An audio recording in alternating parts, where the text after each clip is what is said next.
times the things keeping you single are not you, how you look, your body type. Because I feel like we put too much weight on the physical. Most of the time it ain't the physical. Because everybody on 600-pound life is wifed up. Yo, party people, it's Ashley of SingleWomanChronicles.com, where being single is a beautiful choice rather than a miserable circumstance. And how are you, beautiful people? I hope you are doing well. I hope you guys are having a great April.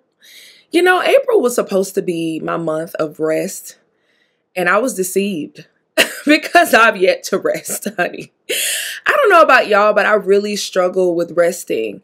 And I know a lot of that has to do with constantly being in survival mode. I don't know if any of you out there struggle with survival mode, but like, it's really a thing. So if you're unfamiliar with what survival mode is, it's like you're constantly tense because you're constantly trying to survive.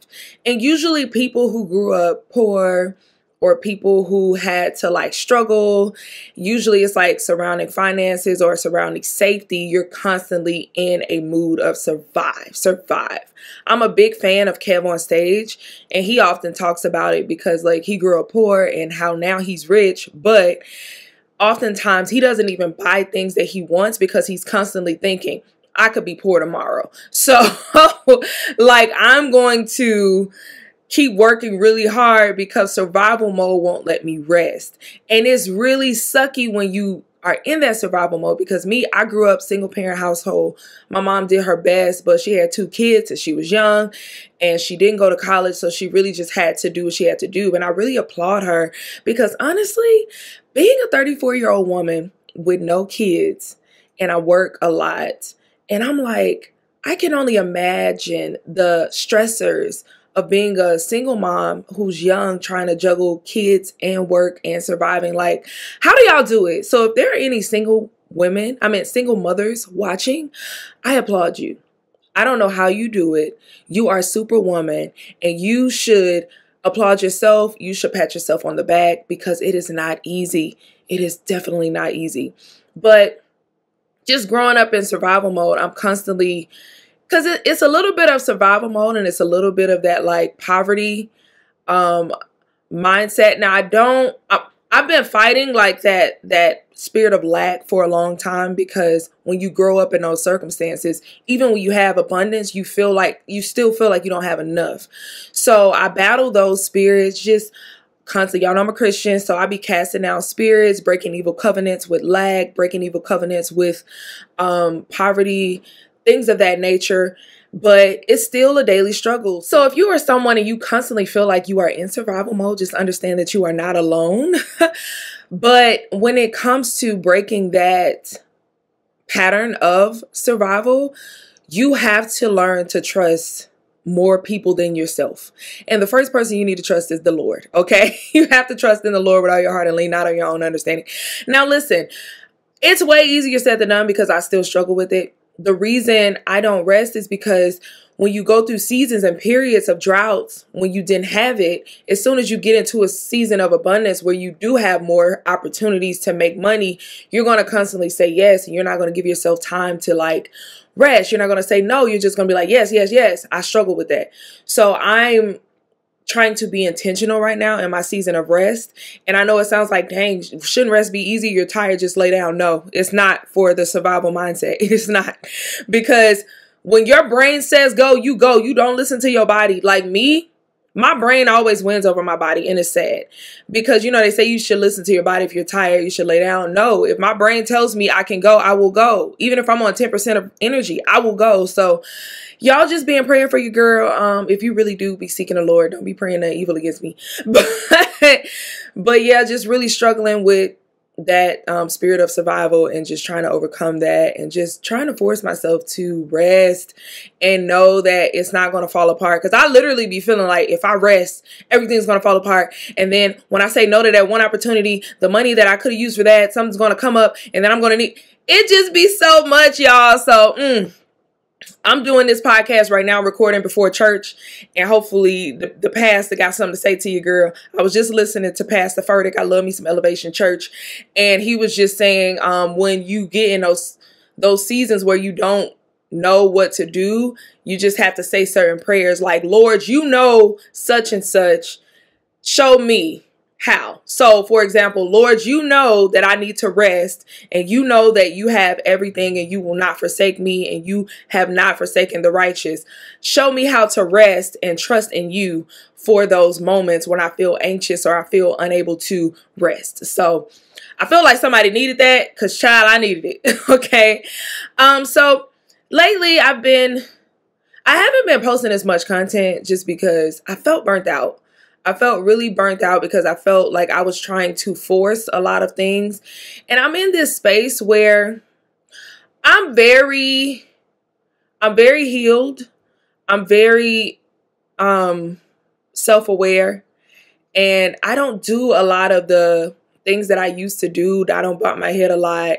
I've just overcome so much, right? So I'm like super mature in where I am. So oftentimes I struggle to remember that girl that I was, because I be feeling like, oh, I need to be that girl in order to pull content or know what other people are thinking so that I know what to talk about and what they struggle with.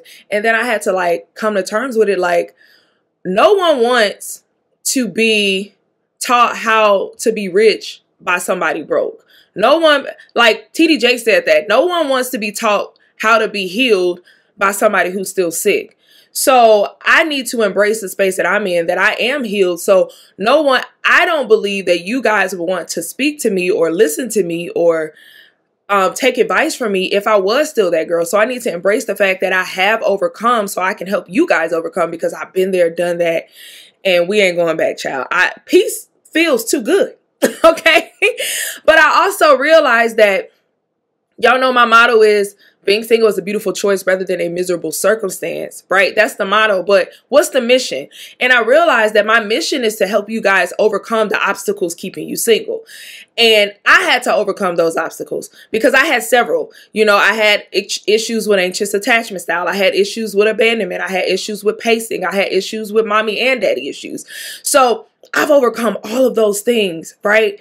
And I realized, okay, these were the things I felt were keeping me single or hindering me in my love life. So let me help you guys overcome that, because most times the things keeping you single are not you, how you look, your body type.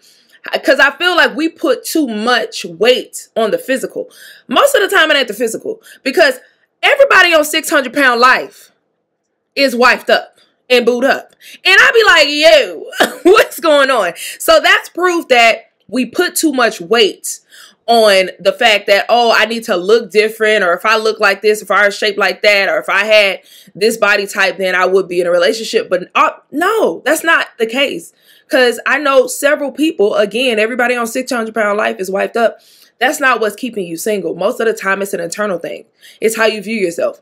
It's, do you feel that you're worthy? It's, what's your type? It's, are you vetting people? So today I wanted to talk about a subject that will help you overcome things that may be keeping you single, which is the vetting process. I feel like oftentimes a lot of women, you skip over the vetting process because maybe you've been single for a long time and you just ready to get it popping. Or maybe you've been having your eye on this guy for a long time and he's just great and you just want to be with him and you don't think you need to vet him because he's good on paper. Or maybe you've envisioned this guy in your mind and he's just that person and he's just on this pedestal. And so you got on a pedestal syndrome. That's something I made up. And you think because he's on this pedestal, you don't need to vet him. It's a lie. It's a lie. So I want to help y'all to vet men properly so you don't end up wasting your time in these dating spaces too quickly. I mean, wasting your time in these dating spaces and just falling for somebody so quickly. That's what I meant to say, that you lose sight of the vetting process because it's necessary, especially out here. This is like a sidebar. Y'all know diseases out here going crazy, right? Like, it's a lot of diseases out here, right? Because back in my day, I say that because I'm a TT, because I'm 34, y'all, I'm TT.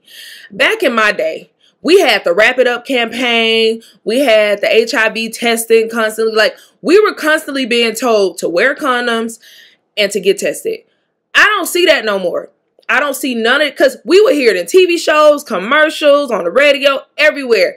But now you don't see characters using a condom in TV shows. You don't see people, because, I literally just watched House Party. And House Party was like the early 90s, I think 1990 or something like that. And dude had a condom. When was the last time you saw somebody pull out a condom and put it on in a TV show? Like, it's really ridiculous, right? How many times do you see somebody go get tested? You saw people go get tested and talk about HIV and stuff like that on TV shows. We don't talk about that no more. So a part of like the vetting process, I didn't put this in my notes, but I just felt like it was a need. Like back in the day, I'm not even, because y'all know I'm celibate, but before I would have sex with somebody, when I was having sex, we would go to the clinic together. We would go to the free clinic. There was one, I forgot the name of it, in Atlanta that I would go to, because they would let you go in with your person. Y'all both could get tested for HIV and all the other STDs. The only one they weren't testing for was herpes, because you got to get a blood drawn for herpes, I believe. And they were only doing a swab. And so you would go in, you would get tested, and they would tell you y'all results in the room together. And I felt like if we about to get it popping, we need to be safe, right? So I feel like we need to go back to that. And I also think like both of y'all set up an appointment and then like have those results. Like, all I'm saying, be safe, because I'm not one to be like, because my walk is different from your walk. I'm not telling you not to have sex, but I am telling you to be safe if you are out there having sex, because I live in Atlanta and I think we're number 3 on the rising rate of HIV, and it is insane because a lot of people are just normalizing diseases, and that's not a good thing. So be safe out there. Just definitely wanted to put that disclaimer out here. But let's jump into these ways on how to vet men quickly. I often tell y'all that God don't play about me, because he be snatching people up out my life so expeditiously. And I'll be like, dang, God, I was just starting to have fun. And then he'd be like, bloop, pluck, pluck, pluck, pluck. And it's always because the first thing I do when I meet anybody, I don't care where I meet them, how I meet them, who it is, I don't care. The first thing I do is pray. The first thing I do is pray. Okay. And I know it sounds taboo. I know you're like, oh, maybe God, because I used to struggle with praying to God about my love life, just because I'm like, oh, he got too much other stuff to do. He ain't worried about my love life. Yes, he is. He's worried about everything. So I say the same prayer every single time. God, if he's for me, let him stay. If he is not, let him go away quickly. It is that simple. And when I tell you, God takes it personally every single time. Okay. And I never skip a beat. I could walk outside today, be walking to my mailbox, someone pull up on me, try to talk to me, we exchange numbers. As soon as I get back in my car, God, if he is for you, let him stay. If he is not, let him go away quickly. And they be going away quickly, honey. Okay. So, and then sometimes it's not necessarily that they'll go away or do something. Sometimes it's just God will reveal like y'all just may not be as compatible as you would need. Or God will reveal a lesson he's trying to teach me in a situation. Like, for example, okay, this person is cool. Keep rocking with them because I'm trying to show you how to be more patient. Or I'm trying to show you, I'm revealing you your attachment style. Or I'm revealing to you how you don't speak up for yourself and you need to speak. So a lot of them be tests. But most of them, God be like, nah, get that up out of here. Nah, get that up out of here. So the first thing you do to vet men quickly is to pray about it. I know a lot of times we don't be wanting to pray about it because that man's so fine. You know that man ain't the one for you. Because here's the thing. We have way more wisdom than we put on, but because oftentimes we just want to date who we want to date and do who we want to do and do what we want to do, that we ignore it. We don't even care. We don't even be trying to vet nobody because we just want to do what we want to do, right? And then we be all crying because we be feeling like, oh, I should have listened to God. You should have. You should have. You should have prayed about it because you knew better. And I did want to talk about how sometimes we get into seasons where we're lonely, right? And it feels like our husband is taking too long. It feels like our person, our soulmate is taking way too long. So we feel like, okay, this person's taking too long. So let me just get my something to do. I talk about this all the time. So you get your something to do and you think, okay, it's just something to do. I'm not going to catch feelings. Yes, you will. If you have been empty in a space for too long, no matter how you try to fill it, when you feel that space, you're going to be comfortable. Like, you're going to have some type of satisfaction, right? And because you have some kind of satisfaction, you're going to start being attached to that satisfaction. Think about it like you being thirsty, right? You've been thirsty all day and you ain't seen, for some reason, you couldn't get to no water, you couldn't get to no soda, no juice, no nothing. You pull up to a spot and finally somebody offer you some Gatorade and it's red and you don't like red. You really prefer yellow. But because the red is there, you're like, okay, let me drink this red. You're going to drink that red and you're going to want more of that red if that's all that's available at the time, right? And then you may get attached to that red because that's the only thing that's available at the time. The same goes with someone who's just something to do. So oftentimes we go into situations and we're like, oh, this ain't that serious. It's just casual. It's just something to do at the time until my man comes. And then you end up falling for your something to do. And you see memes out here like, dang, I went through relationship problems and I wasn't even in a relationship because you fell into something to do. So please don't even do that to yourself. Please just pray about somebody. And when God tell you to move, I need you to move. Because y'all be out here praying. I know y'all do because I used to do this. You be praying and God tell you no and you still be like, I heard you, God, but I'm going to keep moving. As if God going to change his mind. God usually has 3 answers. No, yes, or not yet, right? And if he gives you a no, he don't change his mind. Now, he'll often give you a not yet. And I've even had seasons where yes turned to a no. Where there was somebody I was dating and God was like, all right, that's cool. But then under these conditions, you can have this person unless. So the first time I started my celibacy journey, it was in the beginning of 2017 in January. I met someone and I had been talking to someone prior to that because this is like me transitioning out of my relationship. So I was talking to this guy. He knew like everything I was going through. I was getting over my ex. I was like practicing celibacy or whatever. So, but me and him were talking. So of course I started teetering the lines. He didn't live here. I started going out there to see him. We ended up having sex, right? So this was the beginning of 2017. That's why that's why I celebrated in April because it wasn't January because I ended up slipping up. So when I was dating him, God was like, yes, it's cool to date him. Great person, whatever. But you can't have sex with him. So as soon as I had sex with him, that yes became a no. Because God has said, I told you can have him, but you don't need to have sex with him. Now it's a no. Now you need to leave it alone because you're not strong enough to maintain this relationship and maintain your celibacy. And I was like, God dang.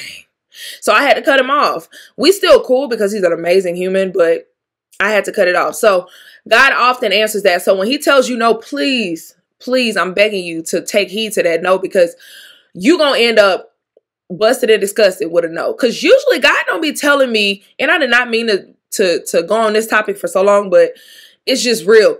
God don't often tell me just a flat out no on some people. Most of the time it's kind of like they're cool people. They're just not your person. But when he be like flat out no, that's the devil people. That's Satan and them folks. Okay. So when he tell you no, take heed to that no and move. Move on accordingly. I don't care how fine he is. I don't care how much money he got. I don't care how many flowers he buying you. I don't care how he love bombing you. Get out. Okay. Number 2, tell him what you want, but not who you want and see how he responds. So we live in this day and age where people be like, oh, don't tell people, what you want because they're going to become that person, mimic that person in order to get you just to manipulate you. Okay, cool. I get that. But I feel like many times we get timid about what we actually want in a relationship because we're scared if we state what we actually want, we'll scare somebody away. For example, I want marriage. I want a relationship that leads to marriage. Anytime a man asks me what I want right now, I say I want a relationship that leads to marriage because that is the truth.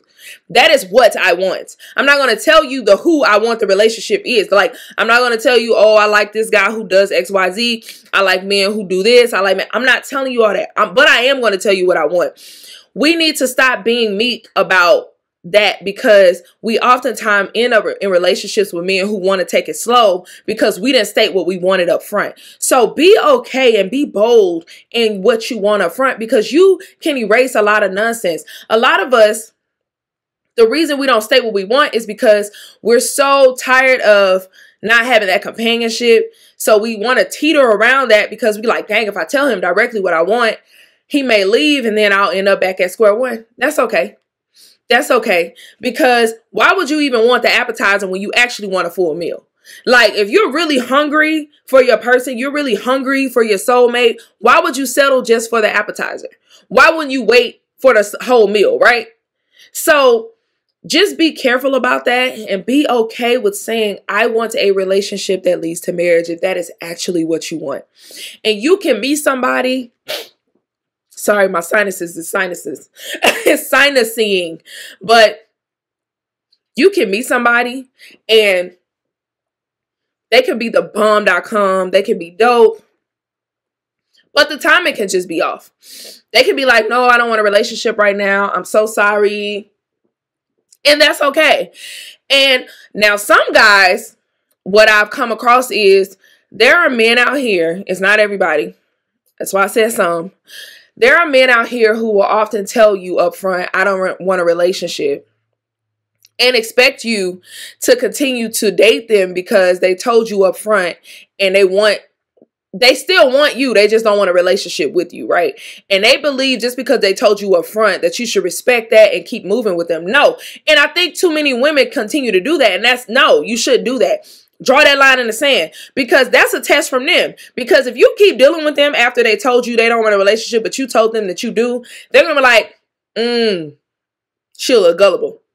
I feel like I can play her. Don't even do that. I've had several situations where I've sat at a table with somebody and the first thing they ask, what do you want? I want a relationship that leads to marriage. And they be like, oh yeah, I'm really not looking for that. Oh, okay, cool. Had a great time at the date. We wrapped that date up. They paid that check. Deuces. Never talk to them again. They hit me up. What did you hit me up for? I told you what I wanted. You didn't want that. That's like me going to a job interview and they're telling me, hey, you know, we're not hiring for your position right now, but we just still want you to come in and work for free. Why would I do that? That doesn't make sense. That don't make sense. So be sure that when you tell somebody, I want a relationship that leads to marriage, if they are not ready for that, be ready to walk away. Never be afraid to walk away from a situation. That's why you have to date with an abundant mindset. When you date with a scarcity mindset, you feel like every person is the last person. I used to say that. I used to speak that negativity into my life. I used to say stuff like, oh, I only meet someone like once a year that I connect with. Oh, I only blah, blah, blah, blah. It's only a few guys that I do. I don't say that no more. Like, no. Like Pastor Glorilla said, if I lose a man, I just pop out and go find some more. Like, that's the mindset you have to have. So never be afraid to walk away. Number 3, listen more, talk less. Let me tell y'all something. I used to be chatty Cathy when it came to dating. Like, I used to tell people, oh, this is what I want to do in my life. This is what I got going on, blah, blah, blah. I don't do none of that no more. I sit back and I listen and I observe. I observe if a man is asking me about me. I observe how much he enjoys talking about himself and not implementing me into the conversation. I pay attention to how supportive he is when I tell him. Like, if he asks me a question like, oh, you know, what you doing today? And I say, I'm recording my podcast. If he don't give me a follow-up question like, oh, what podcast? What's your podcast about? What's your platform? Okay, I pay attention to that. I don't force that information. I don't get mad about it. I just keep moving on. Mental note, sticky note. That's it. You can learn a lot about a person, not even just men. You can learn a lot about a person by just listening. If you ask the right questions, and if you're really, because I'm really good at conversations. So if you're just really good at asking the right question, listening, asking them questions you will want someone to ask you, and listening for those answers, and listen to see if they ask you that too, to really get to know you. That'll tell you a lot. And what I find a lot is a lot of men just be wanting their ego stroked. They don't want you. They just want their ego stroked. And if I notice that up front, and I notice that this person is not asking me about me, guess what I do? I slowly disappear. I'm like that Homer Simpson meme when he slide back into them trees. That's me. Because no, I know I want someone who cares about what I care about. I know I want someone who wants to be supportive, who wants to know about me, because it's even. So really talk less, listen more. Ask them more questions, because I think women, we be wanting like the guy to really like us, to really know us. So we pour out all this stuff and he ain't even listening to you. He just waiting on you to finish so he can tell you what he's doing. So listen more, talk less. That has like cut out so many people for me, because these folks will shoot themselves in the foot so quick. I be like, oh, okay, I heard that. I'm blocking and deleting him as he's texting. It's crazy. Number 4, tell the person who loves you the most about that person. So I know, so my best friend, when it comes to reading people, it's Jesus then her. Like literally, sis ain't never been wrong. Track record is 10 out of 10. Like this girl's so good, because I wish everybody had her. This girl's so good that I could tell her in a conversation, hey, I met this guy, his name is such and such, blah, blah, blah. And she'll be like, something ain't right. I ain't got to show her no picture. She ain't got to meet this person, and she ain't never been wrong. Ever been wrong. She knows how to read a character through her spirit. It's just an amazing thing to have. But I feel like oftentimes we try to hide the people we meet from our friends because we feel like, oh, we just met them, we should know. No, get them in there early. Get your friends involved early. Not every friend. Just that one friend that loves you the most, who has seen you through the most, and they're really wise, so they can tell you the truth about situations, and you know they're not hating, you know they're not gossiping, you know they're not trying to like, you know they got your best interest at heart. Tell that person, hey, I met somebody, this is how it's going, this is how we vibe, and this is how we talking. Like after at least like, the first 2 weeks or so, be okay. As long as you know, okay, they're in the door, I can see myself talking to them. Then tell the person that you care about, that cares about you most, because they're going to be like, okay, they can see your blind spots. They can see stuff you don't see. They can see stuff you overlook. They can see red flags that you be like, oh, that's not a red flag, that's a pink flag. They can see that stuff. So go ahead and tell them, because they can get somebody up out of there who don't need to ever be in there, okay? Go ahead and tell them. Number 5.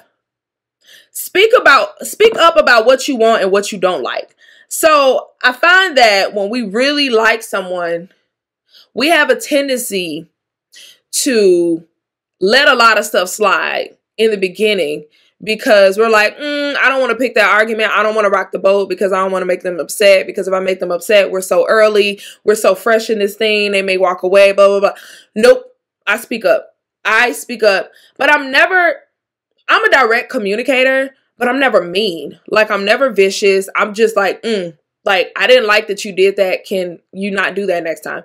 So I remember a few months ago, like in December, somebody made a comment that I was talking to, and we had just started talking. It had only been like 2 or 3 days.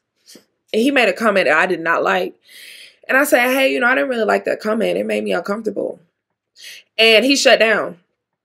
Like, he was like, oh, okay, my bad. But he started acting different. And like, he started being weird. And like, he just stopped talking to me. But then, like, last month, he kept hitting me up trying to see me. No, you cannot see me, because you acted like a little brat because I confronted something that bothered me. It was just a small thing. It was nothing crazy. I literally was just like, hey, I just don't like that. And he got offended because of something I didn't like that he said. It was so small. And it's just like, if you can't be an adult and have communication and approach conflicts in a mature way where we find a solution and move forward, we can't talk. And I think that's how we get messed up a lot, because we will be conflict avoidant in these relationships or in these dating phases, and we don't address it. And so when you end up in a relationship with that person, you feel like you got to walk on eggshells with them because you can't address any conflict, because you didn't address any in the beginning. So now all the stuff that you didn't like in the beginning done got worse in a relationship because you didn't address the conflict. So be clear about what you want. Never be afraid to say, hey, I don't like that. Say it in a nice way. Don't be angry about it. Just be like, hey, you said such and such, whatever. For example, I've been talking to this guy, and y'all know I say nigga a lot. I'm trying. I'm working on it. I promise I'm working on it.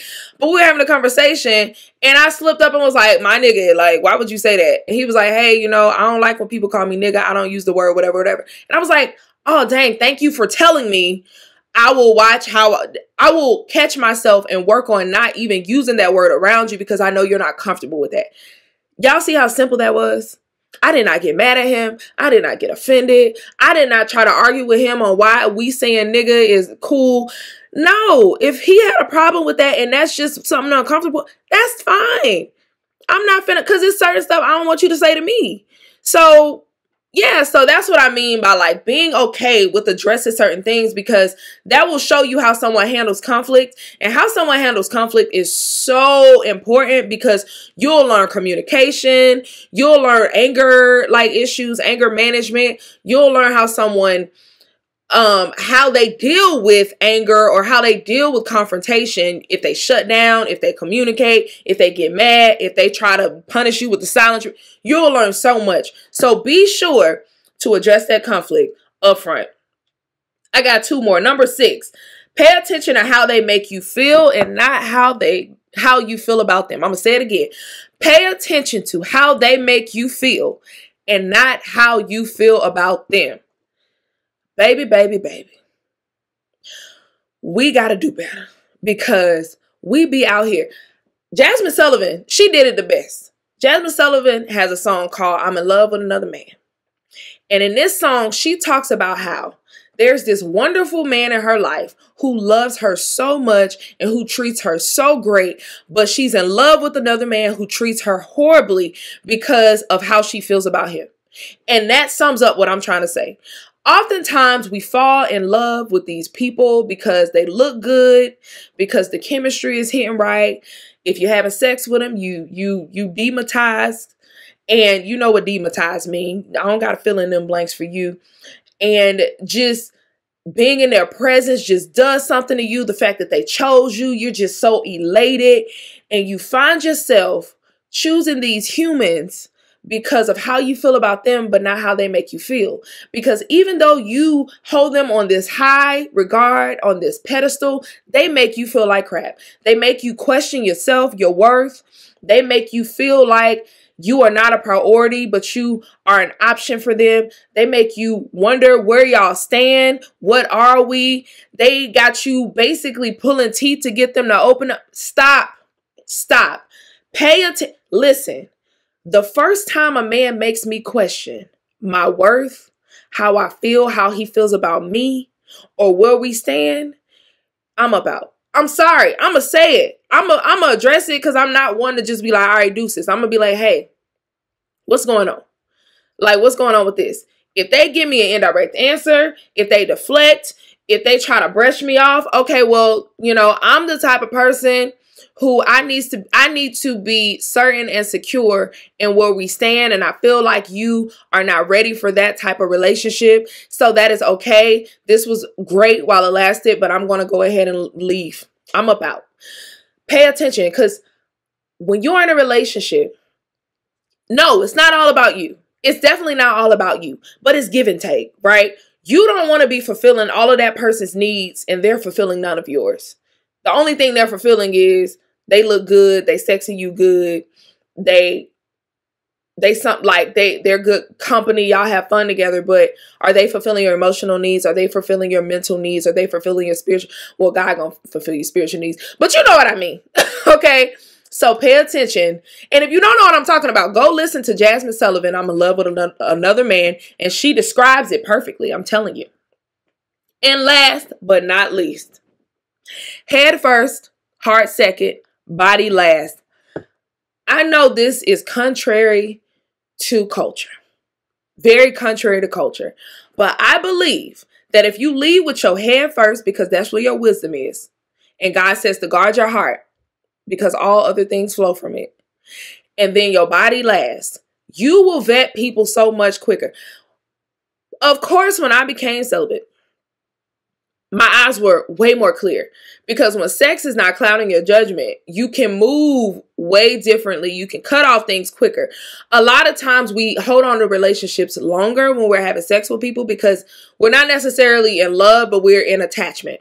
We're attached to that person because we just had sex with them, and that sex feels good. So you're like, and women, like, oh, I don't want to increase my body count, so I'm gonna just keep giving this person. We be doing too much. So If you lead with your head first, all the things I just said, you vetting these people, you're not allowing your feelings to get involved before you can see, okay, is this a person a good match for me? You're really leading with your head. Then once you begin to say, okay, I feel like I can trust this person. Let me open up my heart a little bit to see if we can make this connection, because you see they're opening up their heart too. Y'all have established what y'all are doing. Y'all are intentionally dating. Y'all are trying to plan for a wedding, or I mean, not a wedding. Y'all are trying to plan for a relationship. Maybe engagement, whatever. Y'all know what y'all doing. Y'all on the same page, going the same pace. Then you can open up your heart, see what that do. And then once that is aligned, then you need to be thinking, then that's when you think about giving your body. A lot of y'all be leading body, head, heart. No, a lot of y'all actually be leading body, heart, head. He hit it real quick. Then now you in lust. I ain't gonna say in love because that's not what it is, but now you attached, you in lust, your heart is open, and then you want to figure it out in the headspace and what y'all doing in the logistics after you done gave him your body and your heart. That don't make sense. So I need you to be head, heart, body. Okay? It really goes in order. Head, heart, down there. Okay? All right? This is TT talk. Okay? TT's talking. All right? TT gonna tell you the truth. Because if you leave with your head and your heart, listen, one of the flexes that I have internally, because I don't say this out loud because I'm petty, but I'm not that petty. When a guy does something dumb and we end up parting, one of my favorite things to say internally is, well, he ain't get no coochie though.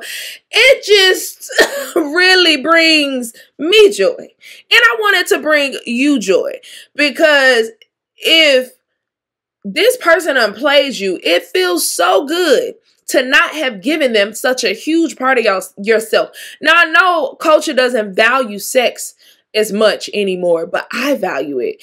I value my body. I value giving you this vajayjay. I value that, and I want you guys to value it too. So we need you to lead head, heart, vajayjay, right? Because I want you too to be able to say, he ain't getting no coochie though.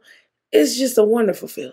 It's just a wonderful feeling when you can tell, we ain't get no coochie though. It's chef's kiss, because he ain't get no coochie though. All right, y'all. I feel like this episode was good. It was good to me. I hope it was good to you. Well, y'all like, comment, and share. Let me know what you think. And yeah, bet these men. It's about to be summertime. Y'all outside. I hope y'all outside, because y'all know I'll be outside. Bet these men properly. All right. Until next time. Oh, yeah. Be sure to give me 5 stars on Spotify, on Amazon, on Apple Podcasts. If you ain't giving me 5 stars, don't rate, because I don't need y'all disrespecting my reviews. Share this, subscribe to the channel on YouTube, and yeah, comment below. Let me know what y'all think. Till next time. Bye.